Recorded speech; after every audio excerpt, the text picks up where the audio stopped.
சாய் பக்தர்களுக்கு என் அன்பு வணக்கங்கள். ஓம் சாய்ராம்.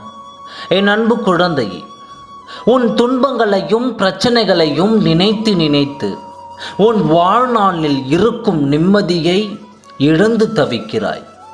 உன் மனதை ரணப்படுத்தி கொண்டு எரிச்சல் பட்டு வாழ்க்கையே ரணமாகி வைத்துள்ளாய். அதை எப்படி சரி செய்வது என்று தெரியாமல் இருந்த காட்டில் நுழைந்தது போல் திக்கு தெரியாமல் தவித்து நிற்கிறார். இதனால் வாழும் வாழ்க்கையே நரகமாகி தோன்றுகிறது. மனதை போட்டு குழம்பி தவிக்கும் என் பிள்ளையே, ஒன்றை உனக்காக கூறுகிறேன் கேள். ஒரு விஷயம் உனக்கு பிடிக்கவில்லை என்றால் அதை விட்டுவிடு. விரும்பாமல் ஏற்றுக்கொள்வது உனக்கு நீயே செய்யும் அநியாயம்.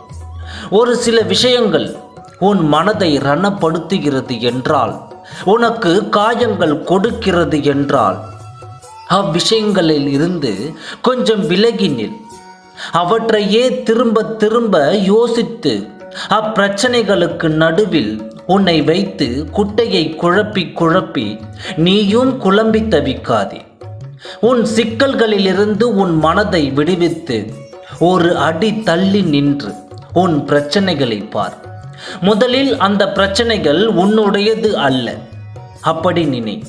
மூன்றாமானவர்களுக்கான பிரச்சனைகளுக்கு நீ தீர்வு காண்பாய் அல்லவா? அதை போன்று உன் பிரச்சனைகளில் இருந்து விலகி நின்று அதற்கான தீர்வை நீ யோசி. அப்பொழுது ஒருவித பதற்றமும் பயமும் தீர்வு கண்டே ஆக வேண்டும் என்ற அவசரமும் உன்னை விட்டு விலகி இருக்கும்.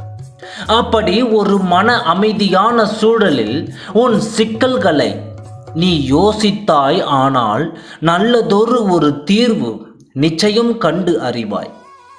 ஆம் குழந்தையே, திக்கு தெரியாமல் சிக்கல்களில் உழன்று கொண்டு இருக்கும் நீ தெளிவான மனதோடு உன் பிரச்சனைகளை வென்று விடு. உன்னை துரத்தி அடித்தவரும் உன்னை ஒதுக்கியவரும் காரணம் இல்லாமல் உன்னை காயப்படுத்தியவரும் வியக்கும் வண்ணம் நீ உயர்ந்து காட்டு.